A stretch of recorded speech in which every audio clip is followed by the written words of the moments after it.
Going on, everybody? Welcome back. Welcome back. Playtest number 11. Can you believe it? This is what consistency looks like, guys. This is how you do it. Welcome to consistency. Let's get on some nice, chill, lo-fi beats.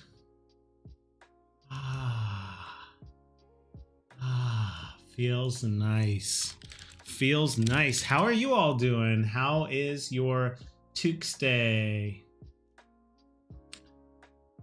All right, let me see if I can find this here. We're gonna be doing a little bit playtest of this game, Deadly Decks. It's a great game. It's a wonderful game. Everybody should play it eventually. They can't play it right now because it hasn't even come out yet. Shh. Change up some of the lighting in my room, and I feel like it's a massive improvement. Oh, the tea is good, guys. The tea is good. Yesterday, we ended up talking about AI. No, not AI. Was it AI? No, it was GTA 6. We were talking about the industry in GTA 6 all yesterday. It's a good time. It's a really good time. We didn't play much, but we did have a good time. So I'm going to grab this Linkola right here, and I'm going to drop it into the Discord.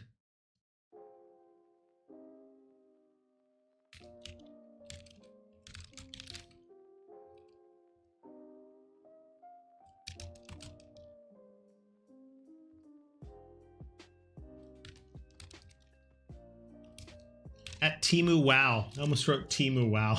It's a Timu Wow. That's the knockoff version of Team Wow, guys. Timu Wow. Okay, just dropping this.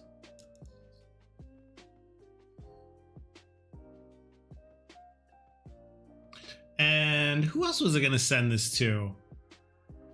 Oh, yeah, that's right. There's one other person I was going to send this to. They said, like, hey, send me your stuff. And I was like, okay, yeah.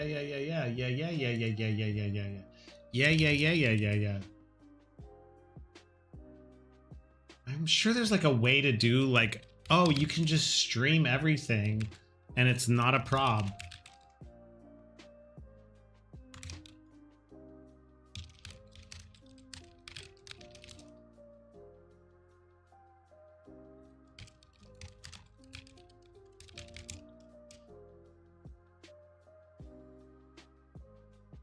Should I post? I'm like hesitant, but I'm gonna do it. I'm gonna do it.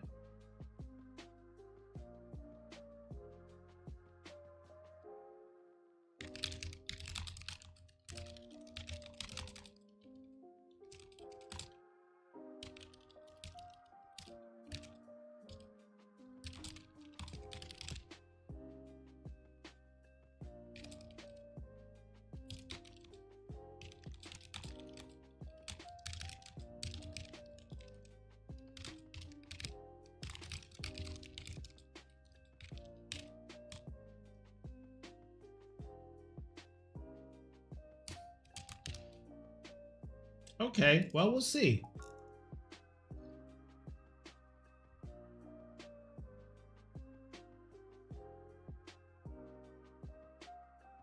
I don't know.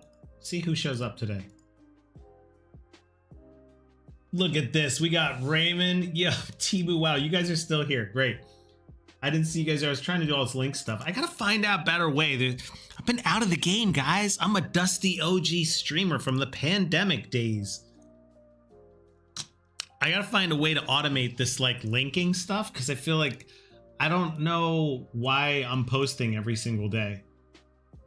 Like every day we go live, and then I feel like I spend the first 5 minutes just like sending out wedding invitations to everyone. Come to my YouTube Deadly Decks wedding. You'll be so happy. Please. Well, today we are really gonna play Deadly Decks. Yesterday didn't happen. But today we're going to do it.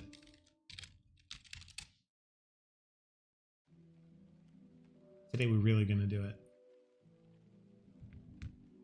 I had a great recommendation of streaming today. What's that? What do you mean I had a great recommendation? Like my tag in the Discord or something?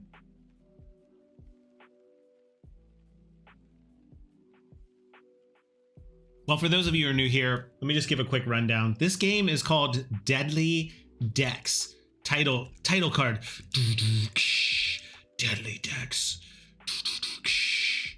I don't know why there's like a Terminator soundtrack in the background, but there is. And don't worry, it's not just your screens, guys. It's pixelated in real life too. So I have that going for me here too.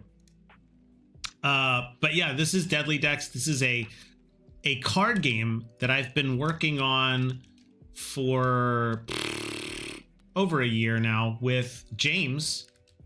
Started out as the artist. We're just making it together now. He's a co-creator with me on this project. Oh, you can set it up. I got my friends It's Giddo to set mine up. He can just use Carlbot. What did you say? Who are all these people? It's Giddo? I'm gonna bookmark that real quick. It's Giddo. I'm gonna bookmark it like a freaking boomer. Oh, It's Giddo is a person. Got it. Okay. Got it. That's not a chat. You don't know who's chat and who's not. You just don't know anymore. Hey, wait, this looks pretty clear. Did my res go up? No, maybe not. No, it's still a little blurry. It's okay. Just use Carlbot. Carl. All right, that I am gonna bookmark like a boomer. Why do I hear everybody talking about this Carlbot? I wonder if I have Carlbot already on. Yeah, this would be really helpful though. It'd be a great idea. So back to the story at hand. We have a Deadly Decks. This is a game I've been working on for over a year with James. And it's a solo play, very heavy combat narrative deck, not building. There's no deck building, guys. That was part of the constraint, to not just make Slay the Spire part Curtis WoW, but to actually really make a interesting, novel, new, innovative storytelling. Stop shifting my cards before I flip this table. Did you guys know you can flip the table in here?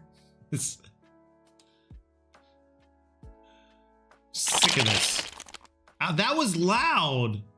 Sorry guys if that was too loud for you. I had no idea that was going to be that loud, but it was worth it. I apologize for your ears if that hurted them. Just blame YouTube. Don't blame me. Blame YouTube. I don't know where my little fuzzy thing for my mic went. Let's not flip the table though. This is when I find out that actually when you flip the table, you break the whole game. Whew. Okay.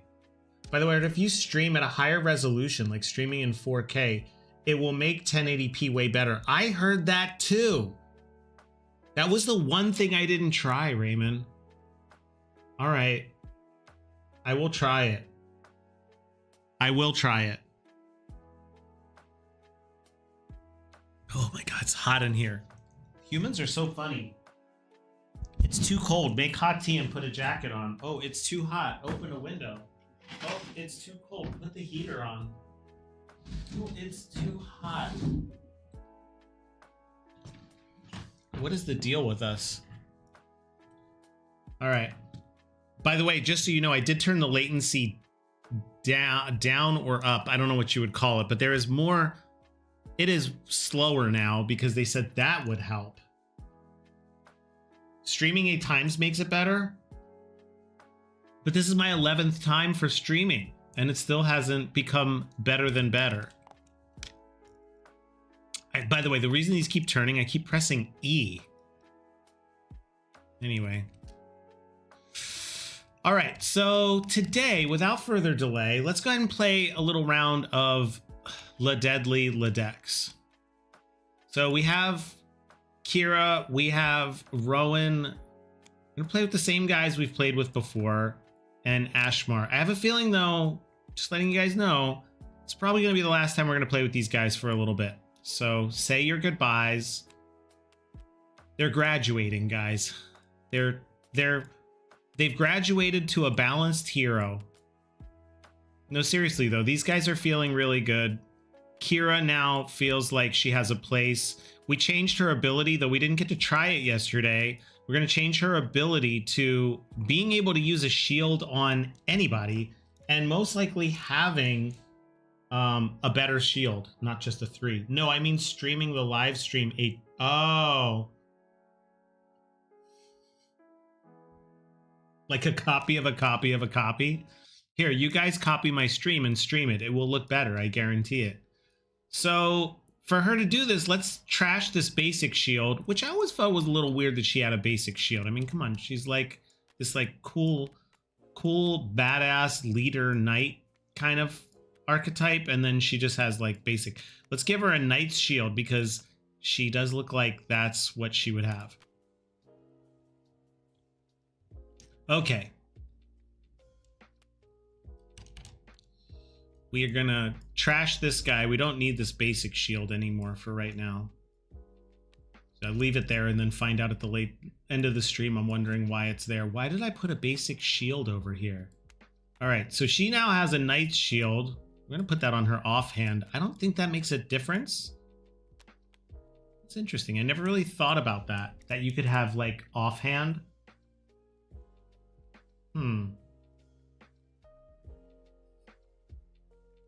What? You never let us keep going, damn you, Kurt. What? I told my friend to check out since he likes Magic the Gathering while I know nothing about the card game. It's still interesting to watch. Yeah, one, a lot of your suggestions, Raymond, have been really helpful. I'm still on the Batarang one. I still feel like that could be really sick. Where you have to roll to throw it, and then when it comes back, you have to roll again to catch it, and there's a chance that it could just like totally thwack you in the face. But I like this. She's got a knight's shield, she's got a broadsword, and now the knight's shield can be used to take damage away from anyone. And I feel like that's a very, like, she's meant to be a leader. Like, she was part of the, we don't have a full name for it, but like the King's Guard kind of deal. You know, she's supposed to be, she has lore, guys. There is lore in the game. She's supposed to be kind of like a valiant, you know, she was a knight in the system, believed in the ethics and values of the King's Guard. And then when the king went a little crazy, she still believes in the values, still believes she's a King's Guard, even though the king himself is probably not such a good guy. So I feel like that makes a lot of sense that she would be the one to be like, yeah, I'm going to try and like save my team. And universal symbol there for raising your shield, right, guys? And honestly, Raymond, thanks for the compliment. That's still interesting to watch. It's a good sign for this game. There's life, which is great because I was working on this game over the summer with James, and I gotta be honest with you guys, it wasn't looking good.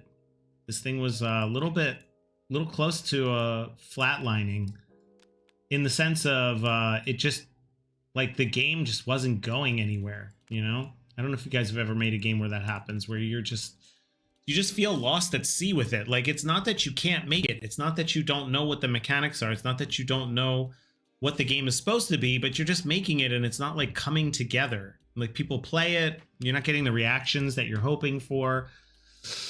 You have that little voice inside your head telling you, I don't know about this game. Okay, so let's shuffle up some cards. Like I said before, guys, it's probably going to be the last we're going to see of Kira, Rowan, and Ashmar for quite a bit. They feel good.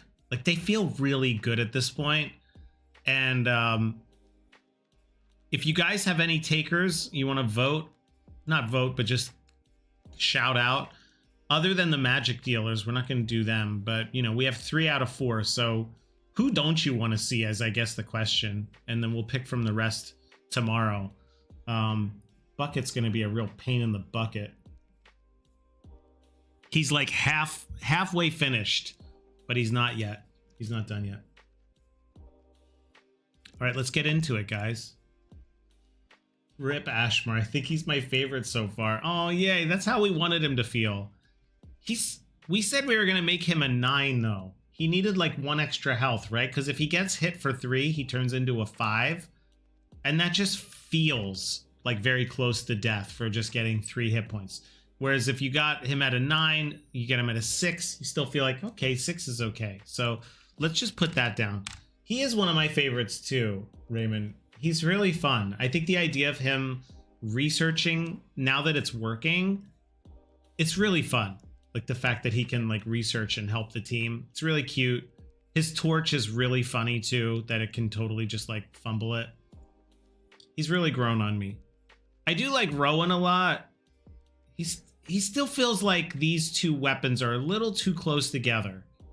They're a little overlapping because you get the one, if you roll and you get 1 damage, 2 damage, and then the crit no longer flying is like, okay. But then this one is 1 damage, 2 damage, crit, you get 3 damage. Basically exactly the same weapon, just with 1 point of extra damage. So I would probably go back. I'm going to make a note of this. You need to go back, and one little change for him that we don't have to play test would be just making sure that Rowan's throwing knives and crossbow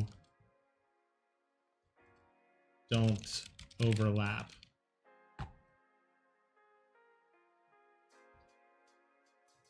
And then the other one was we want to go ahead and make Ashmar a 9 health. Ashmar 9 health instead of 8. Is there a goblin character? We don't have any goblins in here. Stares into the void, wondering if James is listening. Goblins? We didn't put goblins in. I think we didn't put goblins in because this area felt like it maybe would not have goblins in it. It's a little bit colder. The spider mage is here. Oh god, which guys, you haven't even seen some of these cards yet. Yeah. I did discover one issue that I'm gonna have to resolve here though, just so you know, is like, so this has been working really well, these event cards. Let me flip one so we can like use it as an example. So these event cards with the encounters have been some of my favorite cards that we've designed recently. And you know, you draw the 2 creatures, you fight them, and then they have like little effects. One problem with this though, that I realized today coming in here, is that this map where you're kind of traveling around has things in it that you're supposed to follow as well too. And I'm a little, what am I trying to say? What I'm trying to say is initially these cards functioned quite similarly to the encounter cards. Is you draw a location, and then this is supposed to affect everything that happens while you're here, almost like you're exploring through the Veilstone dungeon. And so for instance, this one, when you draw it, it replaces your Soulbound Keep. It's right here on the map, the Veilstone dungeon. So this would be like if we went this way and we completed like 5 event cards, 5 event cards, and then we get to Veilstone dungeon. The Veilstone dungeon should be cursed loot, which means all loot found here is cursed and must be immediately discarded. My problem with this is that these cards are starting to feel the same. You could transform the map to have different biomes than cold, but no idea how that would look. Well, in truth, the reason it's called Deadly Decks is it's supposed to be a series. So this is supposed to be the Curse of the Spider Mage, and then there's supposed to be other like places you can go in this kingdom and, you know, fight your way through them effectively. So like maybe goblins would be in like a more like temperate climate. But there is a swamp though. We have this swamp with these things called croakers. Let me see if I can pull them up so you guys can see them. They're pretty sick. They're going to need a little bit of a rework when we get to them. That's the thing, guys. We've only played the very first area over and over again because I do this snowplow method. This is kind of how I like to make games, where you just keep hitting the beginning. You don't do all the fun stuff. You do all the fun stuff, then you're left very demotivated as a dev, right? If you go and do all the things you want to do, and then you're left with all the things you don't want to do, that's a very tough contrast to flip into. And the more things you like to do that you get them done, the more you're going to get pushed up towards there's not fun things for you to do. So I really try to focus when I work on games in making them so that I do fun things. I also do things that I don't want to do. And I keep an even balance so that I'm never demotivating myself. Okay, I found them. Here they are. Let me see. The croakers are... Where's the croakers? Oh, I think the croakers are only summonable. Yeah, I think they summon. No, that's the back of the summons. Card front summons.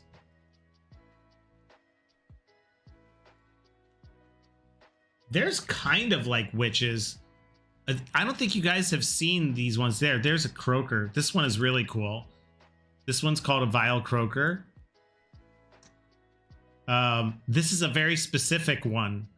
When you... it uses this clock card, which we haven't used this yet. But the idea here is it doesn't attack. It doesn't have a basic attack like the other ones. It has this, which is a toxic splash, which runs on the clock. And when the clock strikes 2 or 4, do 2 damage to all heroes. The way this is supposed to work is here's the clock card. So if one of these was here, the idea being you all get to attack once, and then you turn the clock to 2, and then you'd get to attack again. But at the end of this, it's going to do 2 damage to everyone. It's straight from the sewer. Yeah. You could find ways to make those not fun things faster, and maybe they can be turned into fun things. That's a good point. You can try to make things that you don't want to do a lot more interesting. Where's... Oh, that was a croaker. Here's the spider mage, guys. This card is just unbelievable because this is the final boss. But you can see here, you can't see it very well. Let me see if I can do it. Can I actually pull this off? This one goes here, and this one goes here. Check out what the boss looks like. You pull this one over here, and then... Oh, where'd it go?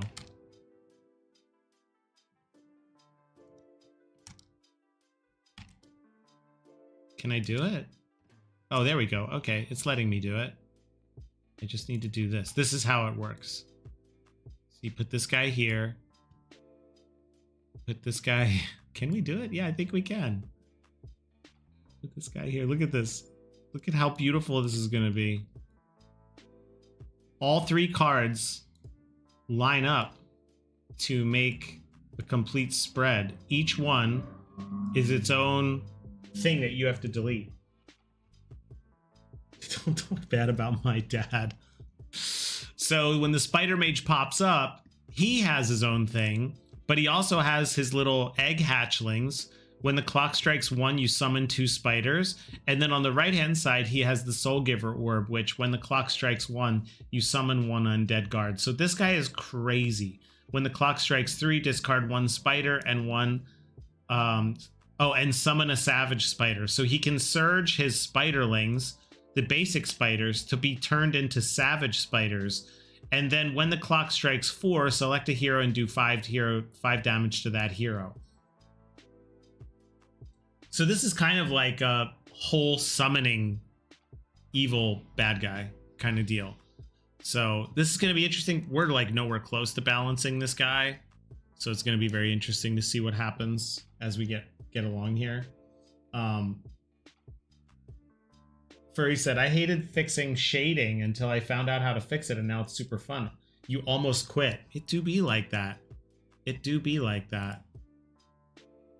These croakers, man.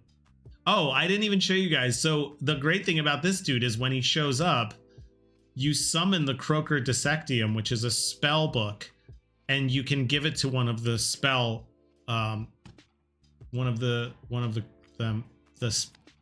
what do you call them? Why can't I do words right now? You can give them to one of the sorcerers, so they get this. We haven't done sorcerers yet. I'm kind of like going off on a tangent. I should just start playing, but it's just fun to look at all this stuff. But yeah, you get the Croaker Dissectium. You can do tongue whips. You can do burning croaker livers, which you throw them. They do 4 damage to all creatures in this encounter. And then there's Croaker Mating Call, where you can summon a croaker to join the party this encounter and do instant toxic splash on draw. So you can actually summon that croaker to join your team during a battle. It's pretty... Who doesn't want to summon a croaker? It's a basic one. It's not like this vile croaker, though. It's just this one. So you can summon this Croaker and it will fight for you. How does creature spawning work? Oh my god, it's hot in here, guys. Creature spawning, there's a summoning deck, and when it tells you to summon them, you may do so. Let me turn on the fan. Hold on, I'll be right back. I have to turn the fan on because it's too hot and then it will be too cold, and then I'll have to put my hoodie back on. That's how winter on the East Coast works. All right. Whew. Learned helplessness is real. You must switch sometimes to what you are doing just to get the possible things done. Yeah, that's true. Learned helplessness. It is a problem. I don't know if I showed you this. I'll show you one last thing that I think is really cool that I'm excited to get to. This card. I don't know if I showed you guys this before, but this is the Spider Mage. The Spider Mage's whole thing is they have these spiders that latch onto people's faces. And then when they do, the Spider Mage controls them, right? So the idea being here, this Devout is actually just a regular human underneath, but one of these spider masks or spiders has like basically like taken them over. And here's the neat thing. We had this card before for a long time. This has always been in the game. We always felt like this card just didn't hit right because the cool thing about it was supposed to be that you can fight it like normal.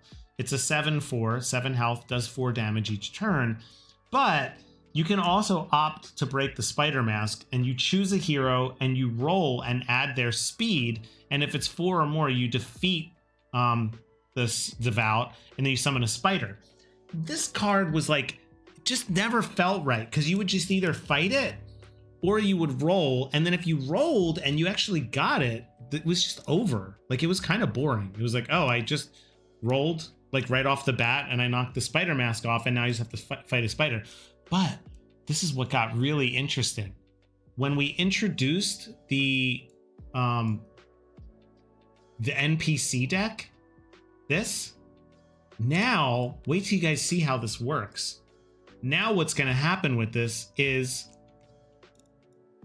when you knock the spider mask off, oh my gosh, come on, guy. When you knock the spider mask off, you get to draw one of these NPCs. You don't know which one it will be. Obviously, the NPCs can be very helpful, right? But if you don't knock the mask off and you just kill them, you have to take an unknown NPC card and discard it without looking at it, which means if you've played this like a bunch of times and you know who the NPCs are and which ones are the good ones and the bad ones, you now will not know which NPC you just lost because you killed them and you can't take the mask off now. Isn't that cool? Isn't that like so cool? I'm really proud of that one. That's like specifically, I'm very proud of that mechanic, especially considering that we had this card in there since the very beginning and it just didn't feel like there were any stakes to it. It just felt like you either fight it or you just roll and get lucky. And now it feels like, well, and if you rolled to get lucky, what happens? You just beat it anyway, so it doesn't even matter. And now it really feels like, oh wow, this could get really interesting. I'm very excited about this card. This guy isn't in the first event area, the Act 1, because it just feels like, work up to it. It's like Elden Ring style, you know what I mean? Well, that's not Elden Ring style. Elden Ring style is we will kill you and maul you in the tutorial, because there isn't a tutorial, just kidding. There's just things that will maul you and kill you. But you know what I'm saying. You know what I'm saying. Have 3 different levels of enemy cards: normal, hard, and boss. Yes, this is a great idea. This is also what we want to do with this. The idea here being that we will have Act 1 events and Act 2 events, or creatures. And then this area, the green one, is all Act 1. Then when you get past it, this is Act 2. And then this is Act 3. And then there's the final confrontation. That's a good question. How long is the game so far? It's hard to say. I'm kind of not really worrying about that right now. I do think that there's going to be quite a bit of tweaking as far as how many cards it takes to get to a location. Right now, my take on it is it feels like this is way too long. So the Soulbind Keep having even 5 event cards that you draw to get through it feels like, I mean, I think we've been playing it. It takes me about 45 minutes to get through 5 cards. So, I mean, I don't think you're going to be playing this for like, you know, 10 hours basically. That would be crazy though, a 10-hour card game. Imagine dying at the Bloodrock Outpost just before you get there and you've played for 9 hours. All right, guys, let's get into it. Let's play. I'm actually excited. It feels like a little bit of a graduation. Like these guys, when we started playing with them 2 weeks ago, not fun, really broken, wasn't a good experience, but you know, you just keep hitting it over and over again. And now these guys are really fun to play with. So let's go ahead and do it. Let's get into it. We start in the Soulbound Keep as we always do. The adventure begins. Webs sway against the flicker of a torch. You pick up your gear and venture forth. I feel like that rhymes and we didn't even know it. I'm gonna go ahead and shuffle these. 1, 2, 3, 4. You know what? Let's do something a little different. Let's try something. Since you guys were asking about the length of the game, I'm curious to see what happens if we only do 3. That's true, Raymond. It doesn't really matter how long it is, just as matters that it's fun. Let's do 3, because I'm kind of curious to see if there's 3 events and then you get to another place instead of the long pass of like 5 events or even 6. Let's see how it feels. I'll be honest with you, it's a little broken because we're definitely going to the Withering Ward because the Defiled Farm's kind of bunk right now. All right, we flip this over. Tablet Arachne, not my favorite card. You just pick a hero and roll for their strength. And if it's 4 or more, you add this card to your inventory. Just doesn't feel good. Feels like random, but we'll do it anyway. We have a 2 power, a 2 strength on Kira. She's the strongest one of the bunch. She just needs to get a 2 or better. She does. She got a 4, so we get this. Now, the thing with this card is that you're supposed to collect all 3 of them, but you don't know if you will find all 3 of them. So I don't know if you remember, but the one croaker is, I believe, in the Sunken Forest. When you get to the Sunken Forest, you actually have to summon the Vile Croaker, and if you defeat it, you get to get the second part of the Tablet Arachne. And if you get all 3 of them, if you're actually able to get all 3 pieces, you turn them in and you get this, which is the Tablet Arachne. All 3 pieces come together, and you now have an item that is the Scourge of the Mage, which is when you fight the Spider Mage, when the clock strikes do 2 damage to the Spider Mage during the final encounter. So it gives you a little bit of a buff to do 2 damage every time the clock strikes 2. We've never tested it. Seems a little boring, honestly, a little vanilla compared to the things we've been coming up with now. So I wouldn't be surprised if that changed. But the idea of it is pretty cool. I'm just not a huge fan of like, okay, like this card, we just rolled it and we beat it. But it's okay. I'm all right with it. It does not count as an inventory piece. I think I'm going to be putting a little deck over here for things that are not like literally carried, but are maybe like in a bag or something like that. All right, the next one, Caught in the Webs, place on a party later. Next time they take action, roll and add speed if 2 or more discard. These cards, you guys know, I'm not a huge fan of these cards, these type of cards, because they're just rolls. They're just random rolls.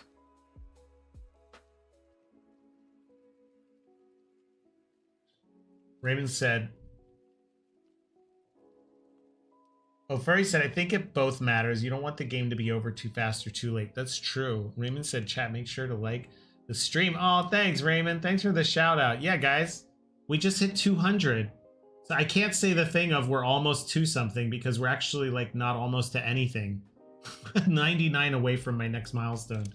At 100k subs, Kurt shaves his head bald. That'd be so funny. Oh, I'll like the stream. I'm not above liking my own streams, guys. I'm a hard-working streamer out here. Doing this all out of the kindness of my hearts. All right, so Kira's got webs on her. We haven't actually done any battling yet. And then we just got a trapdoor. Interesting. So the party leader's speed, you have to roll again, see if it's 3 or more. The party leader is safe. I don't know. These I get real like pass on these ones. So the party leader has 0 speed, needed to be 3 or more, if not take 2 damage. I think we changed this card a little bit to be take a miss token because you fell down and you're a little shaken, and you take 1 damage, I believe. Maybe 2. 2 sounds right for falling down a trapdoor.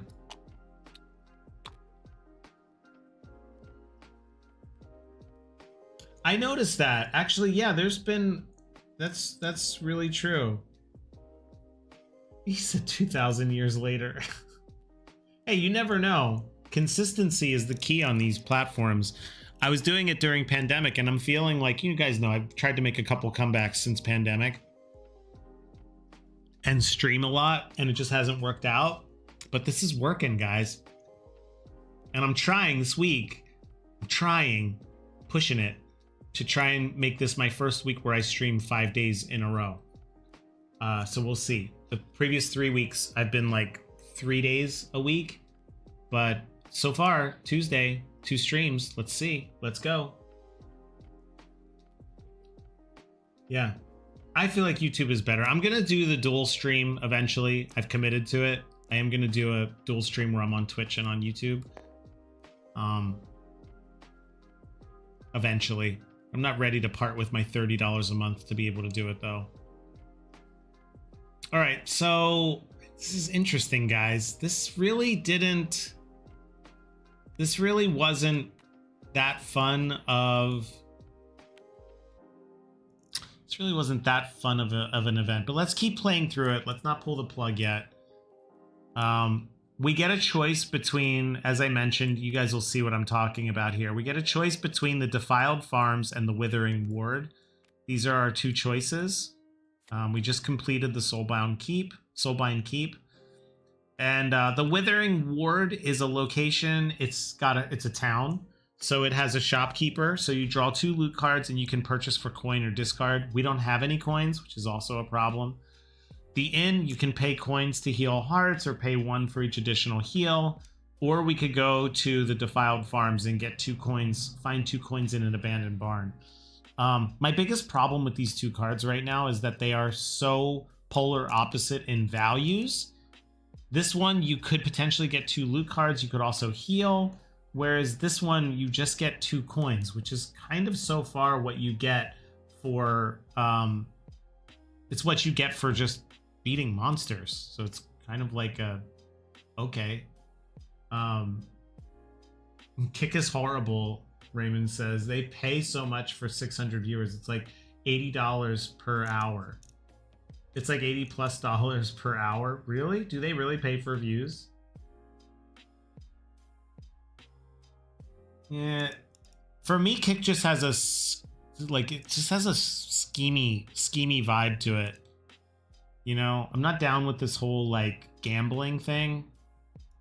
Like, anyway, we're not gonna open up the door to another Curtis Wow rant, but I agree with you, Raymond. It's like skeevy. Kick is skeevy, man. All right, so I guess we don't really have a reason to go to the Withering Ward right now. So we're just gonna go to the Defiled Farms. So we'll put that over the Soulbound Keep. This is the first time we've ever gone past the Soulbound Keep. So I think we'll put it right here just so we can see where we've been around the world. And then we're going to draw another 3 events this time. 1, 2, 3. Testing out to see how it feels to actually like move through it. Oh, wow. We get the Sunken Fields. That is a nice feeling, though, when you get these connected. Like, we're at the Defiled Farms, and then we're at the Sunken Fields. Sunken Fields still needs a lot of work. Party leader's speed is -2. So what? Doesn't really do anything. Doesn't feel like, oh, wow. All right, so we have a deranged guard, 6 health, does 2 damage to the lowest health character. That's going to be Ashmar. And the Sulker only attacks the party leader but heals for 1 each turn for 1. All right, so let's get it poppin'. Kira is stuck in the webs, can't move. Next time they take action, roll. All right, let's see if we can roll for this. We need a 2 or more on the speed, which she has none. So we're going to go ahead and roll it. She got a critical, that's a 3. So that's going to totally negate this card. But she still has the miss token from the trapdoor. Probably going to turn into a peril token right now, which is fine. She can't take a turn now because that was her turn. And Ashmar's not going to be able to do research because this guy is gunning for Ashmar. We're going to try the fire again with Ashmar. I don't know if you guys remember, but we have this new strengths and weaknesses with fire. The deranged guard has a fire weakness of 1. Ashmar's torch has an intensity of 1. So that means it'll do 2 extra damage. At least that's how it's supposed to work in theory. Let's give it a try. Last time we rolled this, he completely botched it and failed the roll. But let's give it a shot. So he's going to go ahead and roll.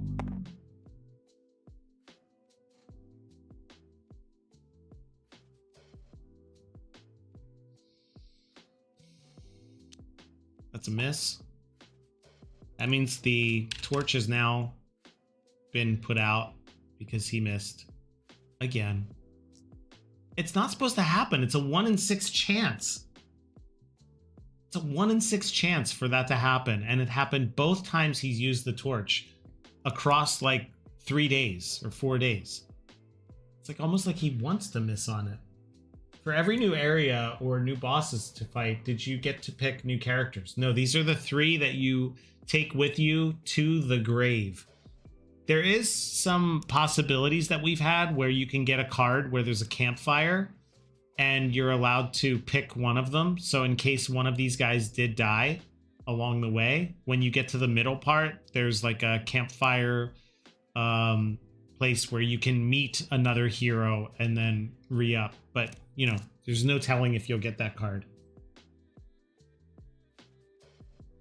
Now it's these 3 guys trying to get to the end. All right, so that's 2. That's well, not 2 misses, but really bummed about this torch, man. He got the flint and steel. He's reading his Minecraft gamer book that he bought at Barnes and Noble. All right, well, that leaves Rowan to. Okay, so here's the thing with these guys. Kira's going to get hit by the Sulker without a question. That's going to turn that into a peril tracker. Deranged Guard is going to hit Ashmar. That's going to turn into a peril tracker. This guy could probably stop the Sulker. Can he stop the Sulker? No, he can't. He can't stop the Sulker. I have an idea, though. I think I'm going to try something, which is... Ooh, this is a question, guys. He's lighting it with hands and breath and hope.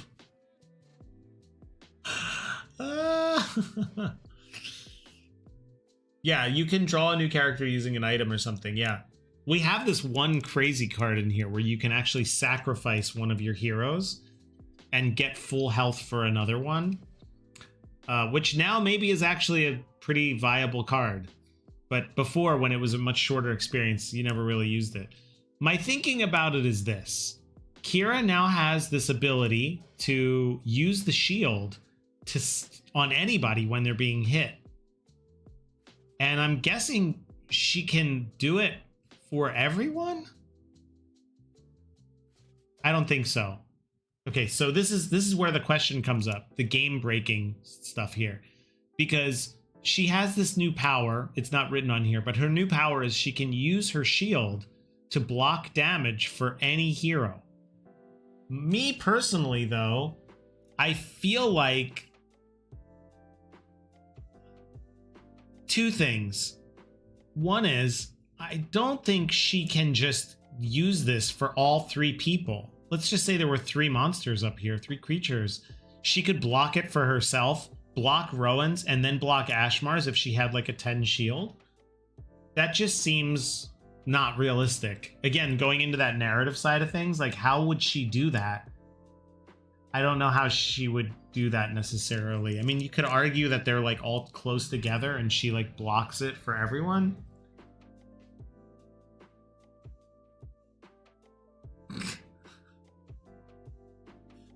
I'm gonna eat you up.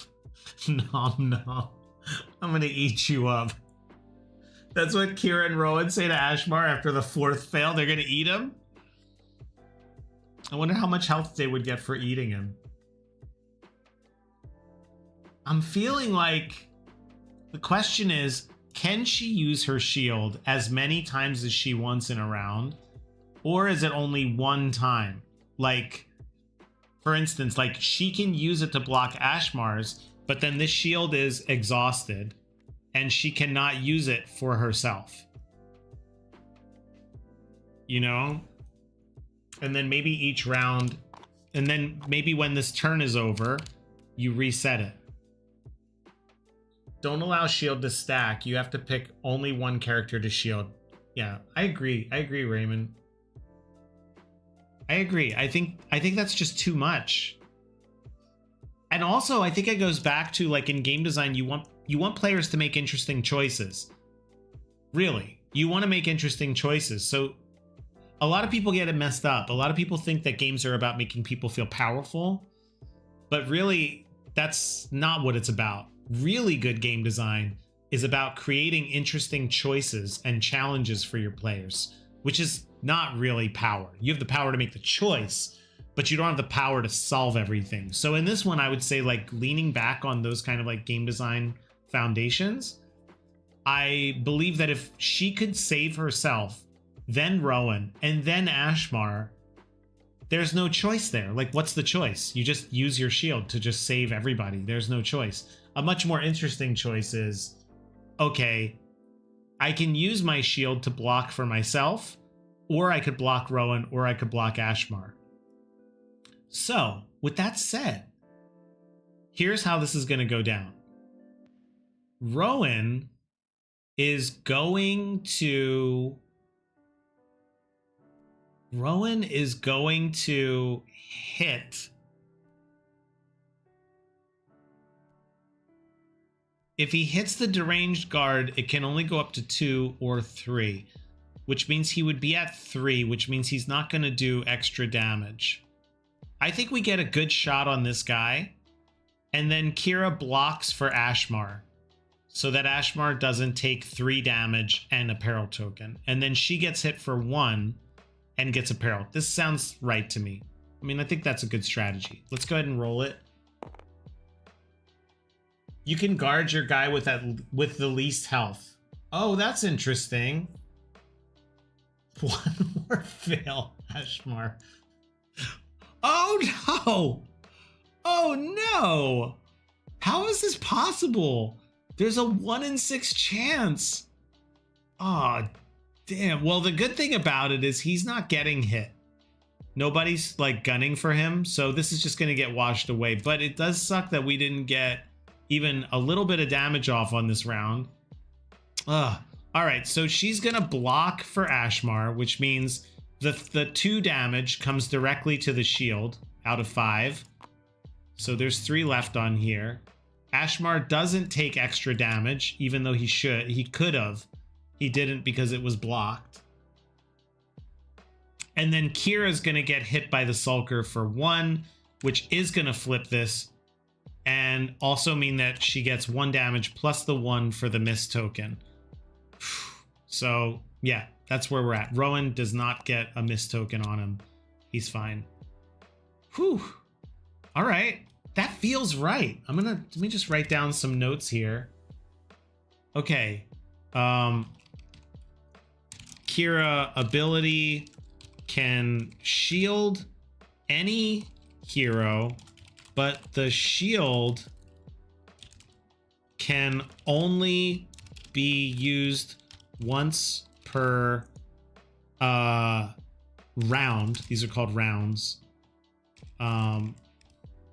So she has to pick if she shields herself. I can spell herself. So she has to pick if she shields herself or one of the other heroes. Makes... I'm sorry, it's 12 p.m. for you. How do you know? Oh yeah, it is 12 p.m. Ashmar. I taught them how to fail like a true Ashmar. Yeah, this is way more balanced. This feels a lot better. And that's a really interesting choice because Kira could have taken that damage. Make more interesting choice. All right, so then this is back now. And we're starting again. Oh man, we really didn't get anything done on that turn. I feel like we gotta try and finish off this deranged guard. So between Kira, Rowan, and Ashmar, we could basically do 2 damage, 4 damage, 5 damage. It's not enough. We would really need a crit. So maybe 1 damage, 2 damage. Yeah. Oh, interesting. There's also a problem with if flanking at start of turn. Okay, so he wasn't. Yeah. Okay. Ugh. Okay, these guys, I'm gonna move them down a little bit so I can see them all together. Rose in the future 1 minute ahead of me. Yeah, it's a time machine where you get to be 1 minute ahead of everybody else and then you come back, but it takes about 5 minutes to work.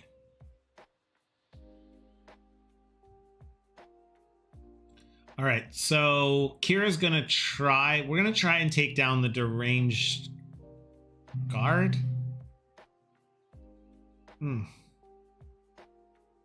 Yeah, I guess so. I guess we're gonna try for it. Let's try for it. Here's what we're gonna do. We're gonna try something. We're gonna put Ashmar into research. He gets 1 token on the start of his turn. We're gonna put it on the deranged guard. Kira's gonna try and hit the deranged guard immediately. She gets a 1, that's all right. That does 2 damage, but this turns it into 3 damage. So that's 1, 2, 3. Now we have a problem because if I don't finish this guy, well, he's not there yet, but if he has 2 or less health, he will do 4 damage to Ashmar. Not good. So let's see what we can do here. So that was Ashmar's little play, and Ashmar's vulnerable, which means he's going to take a +1. But I think Rowan can do it. Rowan is going to use Hail of Blades, which if we get a crit turns into 3 damage.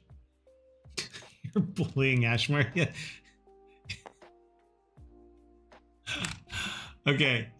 Oh, okay, that's 2. So that's 2 damage. 1, I didn't play this right. I'm sorry, Ashmar. Shoot. That's 5. We're 1 off.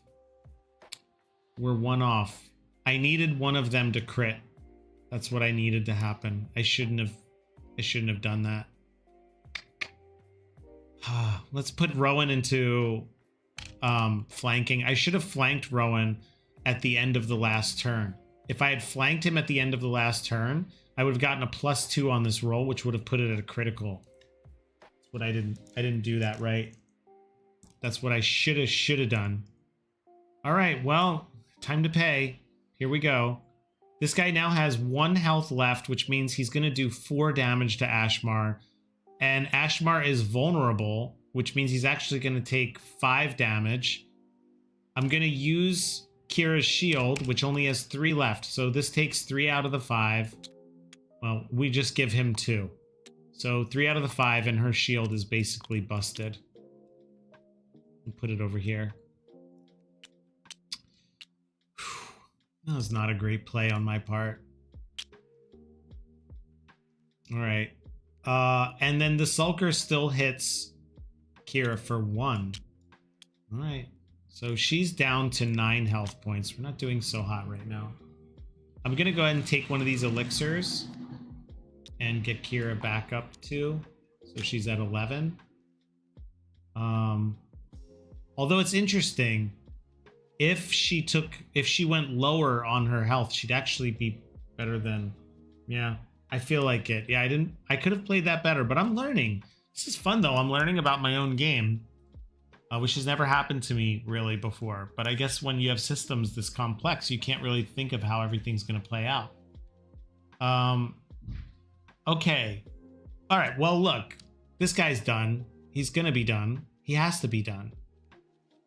Question is, can we finish them off? I said I used the throwing knives, I believe, right? I did. So those are gone. I can't use those again for this entire battle. The narrative behind that is he throws them and then he has to go pick them up.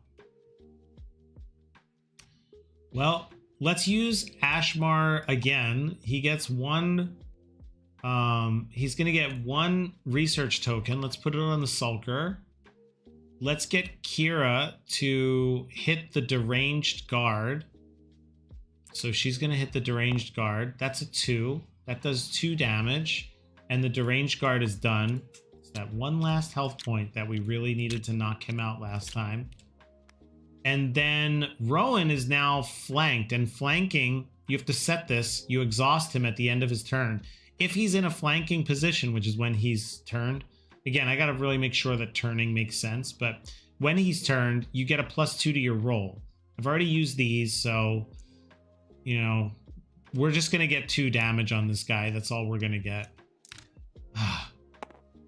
That's a 1 plus a 2 would be a critical, but it's not flying, so it takes 2 damage. 1, 2, and then +1 more for the research. We're just like 1 off. We're just 1 off with these guys. Kira's gonna, the Sulker's gonna come back and hit Kira for 1, but at least Ashmar is not getting hit anymore, which is great. And then, oh, Rowan was not flanking at the end of the turn. I'll have to set that. If he was flanking and you use it, you have to unexhaust him, something like that. Like you can't just leave him in flank. You have to actually take a turn to flank him. Then you can use the +2 roll, but then on that +2 roll, you have to unflank him and you can't just reset it again that turn. So I'm not sure what the wording is on that or how that wording will come about, but Rowan cannot flank on the same turn he was already flanked and used the +2 attack. Flanking is an action, is a toggle. It's kind of like a toggle that can only be turned once per round, something like that. When you're talking about FPS being boring, I felt attacked. I want to do a game that takes place around trees. What? When did I say FPS is boring? Oh god, here comes the clip. I said FPS is boring. You can use him the next turn with this condition. So I think the way that it has to work is like if on my turn, and I'm still messing around with how this is going to work because there feels like turn order is pretty important here. If you flank him, you don't get the bonus on this turn. So what I was thinking is like he could attack with his crossbow on a turn.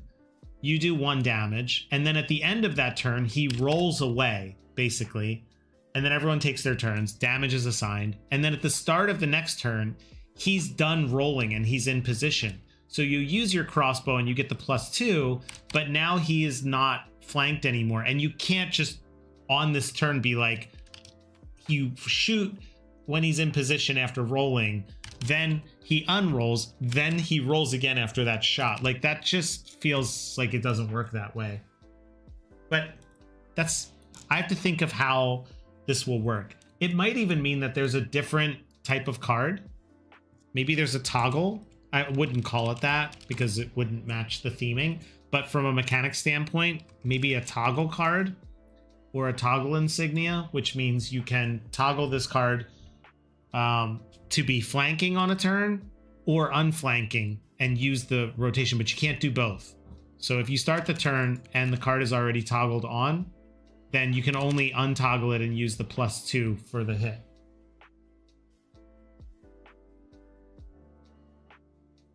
Yeah, that's it. Yeah, I already don't like the writing on this card. I just kind of put it in because we're, play testing it. But I agree, Raymond. Yeah, like something like wait until next turn. Furry said that they were all the same, and Mind's Well takes place on an island where the loot gets better at the center, and there's places to loot. Sounds like 5 other games. What? Wait, so are you saying you do like FPSs, or they aren't boring, or yours is not boring, or yours is boring? He said mines will take place on an island where the loot gets better at the center and there's places to loot. Sounds like 5 other games. Are you saying I'm trying to read that sentence and I'm trying to understand. Did you say that I said that they're boring but they're not, but now you're saying that your game sounds boring? Is that what you're saying? I'm dying at this conversation. It's great. Furry, are you Known Amazing Fun? Is that who you were before? This is big Known Amazing Fun energy right here, which I miss. I miss it a lot. Yeah, so maybe wait until the next turn. Yeah, I think something like that, starting with waiting to the next turn. Because like this isn't maybe this is a toggle. Maybe this this iconography here indicates that this is a toggle. So on your turn, that is true with Ashmar. You can only do this once. Like if he's like this, you can put him like this on a turn, or if he's not, you can take him out. Interesting. So maybe these are just toggles. You said, check out this new FPS that takes place around rocks, trees, and dirt. Oh, I do remember. I remember. That was like, but it's true though. But it's true. Did you guys see Marathon? Has anyone played Marathon yet? Marathon has rocks, trees, and dirt. I can't help it. I don't make this stuff up. Did you see Highguard? Highguard has rocks, trees, and dirt.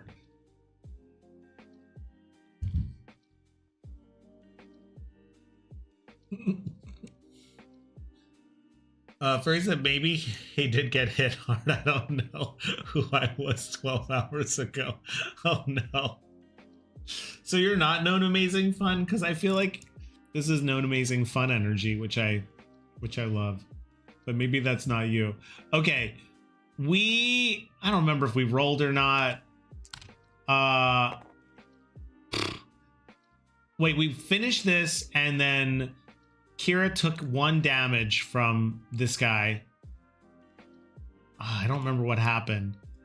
This guy heals for 1. I'm a little lost on my turn. I gotta set something up too with like turn orders.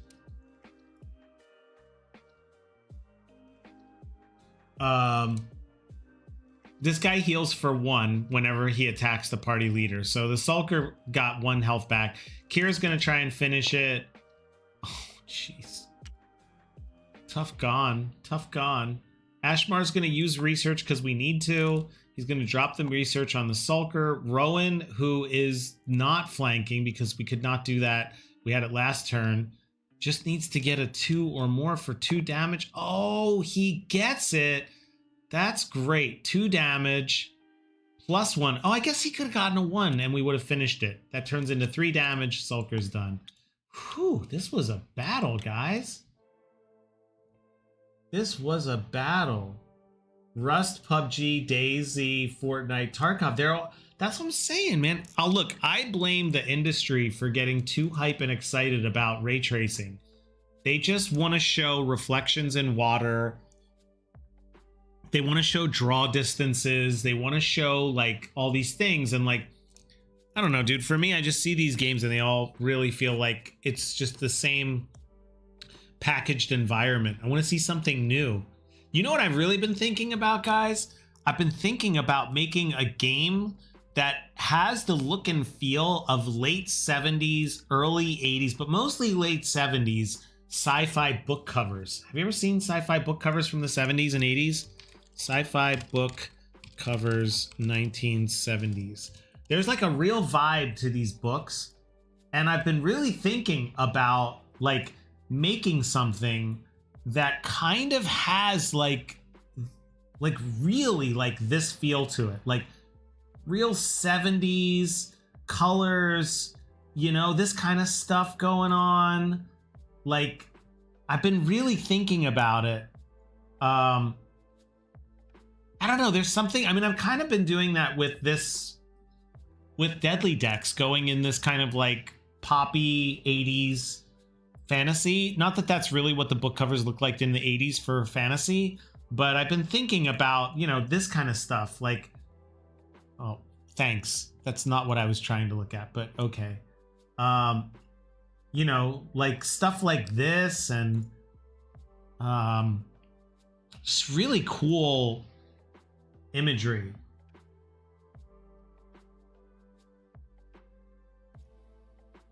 So many games I want to make, guys. Like this stuff. There's no game that looks like this. Why? Look at this stuff. Anyway. I mean, I did make Space Friends. Or I tried to make Space Friends. I didn't finish it, but I tried to. All right. Let's get back to this. Let's see where we go with this. We're going to do a couple more of these. No one had any loot on them, so we don't get any loot, but we do get 2 coins, which I guess these were left from last time we played. So I get 2 coins for these guys. These were the first guys that we fought. That battle was pretty intense, I must say. Pretty intense battle. Sunken Fields are done. Let's draw another one. Oh, my favorite, the Swirl Cellar.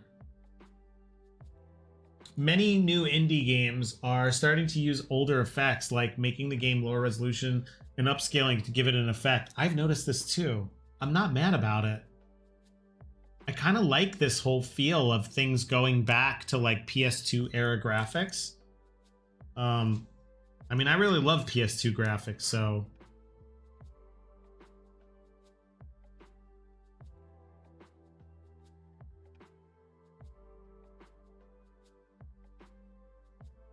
I have a bunch of new games that I want to try and work on, but, you know, one thing at a time, one thing at a time. All right, my favorite card here, we have one more card after this, and then we'll pick a location, and we'll probably stop there, because that'll take us, for the first time, we'll get to the end location of the map, which this feels, I gotta admit, 3 cards feels a little too fast, but maybe not. Anyway, we got to draw 2 creatures. And this one, the reason I like this one so much is there's a lot of narrative mechanics built into this one. If I get a critical when I hit a monster or creature, I can do +2 damage to that creature 1 time during the entire battle because I knock them into the swirl rack. But if I never do this, and it's a choice, if I get the critical, I can do it if I want to, if I need it. But if the card is not exhausted by the end of the match, I get to summon Vintage Swirl. And Vintage Swirl is one of my favorite cards too, because it actually creates misses in exchange for health, because it makes one of your characters basically drunk. I didn't clear all this off from last time. We still do not have a torch, because the torch has to be relit at a campfire or an inn, and we have not gone to any of those. Those are these cards right over here, so we can't relight it again. I was gonna do something cool where I was gonna say, like, you can relight it if you see a torch on the location card. I don't know. Could... I don't know. I went back and forth on it. I thought that could be cool, but then I thought maybe that's a little gimmicky. Like, you're looking at the card. Like, does this mean you can relight your torch again? Because this is the final area, you know? And then you're, like, looking and seeing, like, what is and isn't a torch card. Like, can you relight it here? I don't know. I thought it'd be cool, though. It was a neat idea. Furry said, yeah, I want to make 2 games, one like Rainbow Six and Payday. More things break and the tech is more grounded but better. I've never had a chance to play Payday, actually. It's the one game I've missed out on that I... Wait, did I play Payday? I think I did play Payday way back in the day. I feel like I did. And I think I had a lot of fun.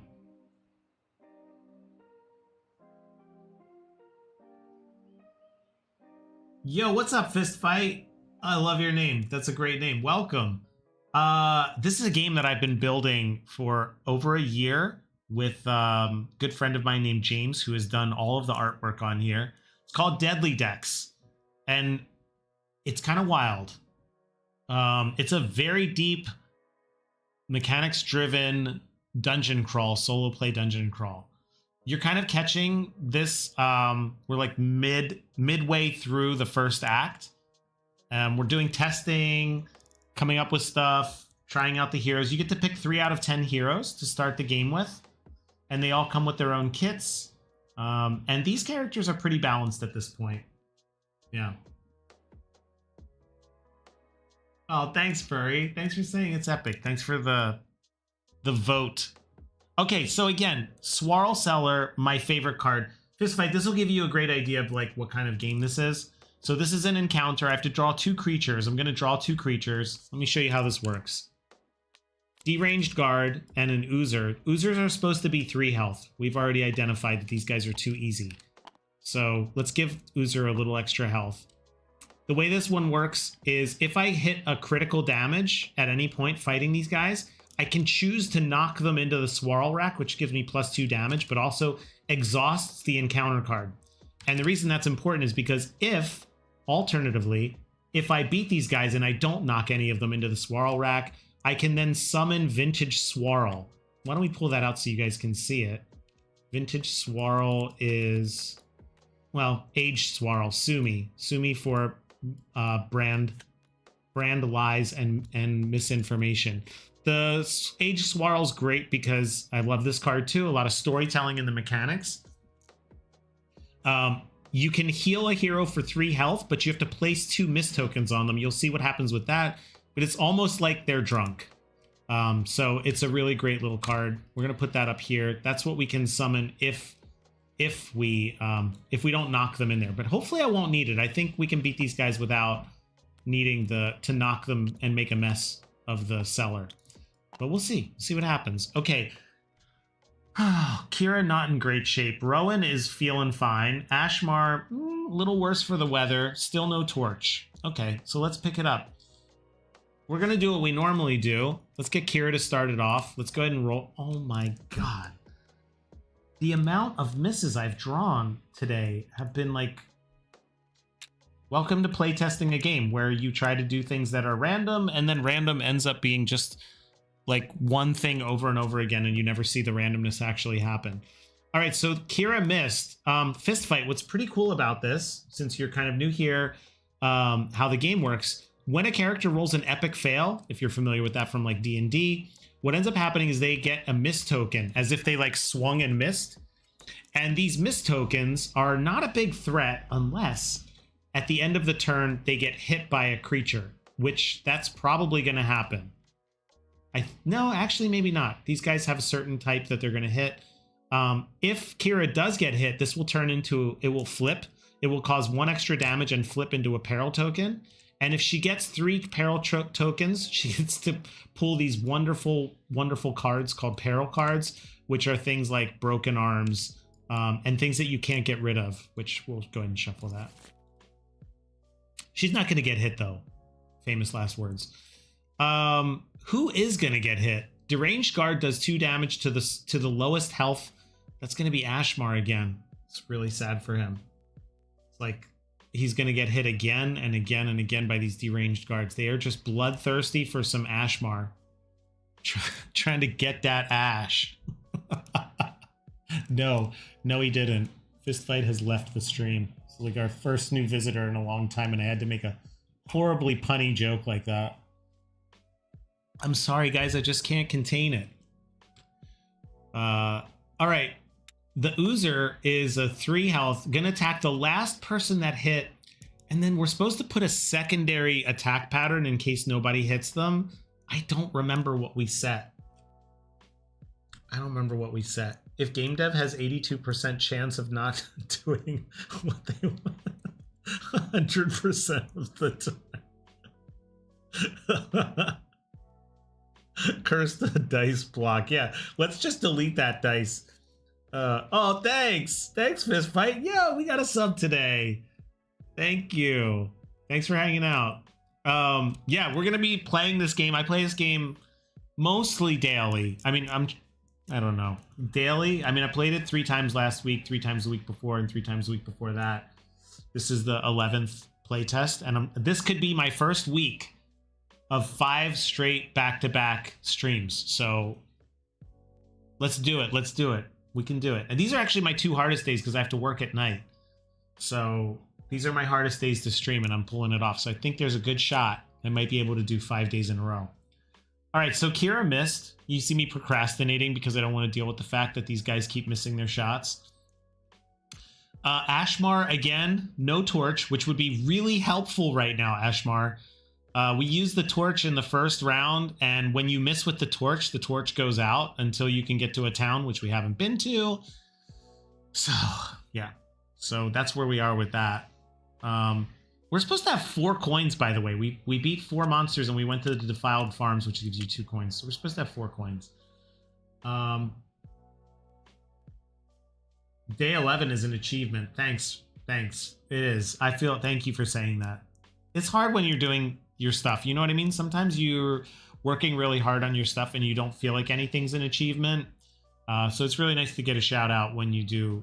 It's a good reminder. 11 streams when I haven't been streaming at all. It's pretty good. I do need weighted dice. I like too that I could just delete these dice. I'm like, nah, this dice is garbage. You're done. You're done. We're getting rid of it. We're getting a new dice. We're getting new dice. Computers. Ashmar, we can't really do research with Ashmar. Ashmar's really limited right now. The best I can do is Ashmar has 6 health. Here's what we could do. Ashmar has 6 health. If I take the elixir, that puts him back up to 8. It's not going to happen. I'm trying to see if there's a way that I could trick the deranged guard into going after Kira instead. But I don't see that as a possibility. We're just gonna have to take it. Ashmar, wait, let me curse this one too. I love that you love Ashmar. You totally get what his whole vibe is about. He's like that anime character who's like, you know, please don't hit me. Stays in the back of the party the entire time. Is like, no, please. But then, like, as the campaign continues, becomes like really helpful and like kind of eventually becomes a little more courageous. All right, well, I'm holding out because I don't see a way around this. I think what we can do with Ashmar is not very much right now. I'm gonna try something without doing the math on it and just play based off of game feel. I'm gonna actually set Ashmar to do research. He's going to do research, but we're not going to use it yet. That's his turn. He's done. And now the only one we have left is Rowan. And Rowan's going to go ahead and use the crossbow and then go immediately into flank. And on the next turn, we're going to try throwing knives with 2 of these and see if we can't just maximize our damage output. So he's going to try crossbow. He gets a 1. That's a 1 damage. That's really pathetic.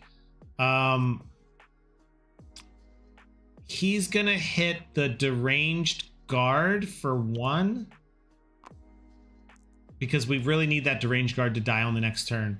And then before we end the turn, he's gonna go toggle into flanking, which gives him a +2 on his next attack roll. And then here it comes, guys.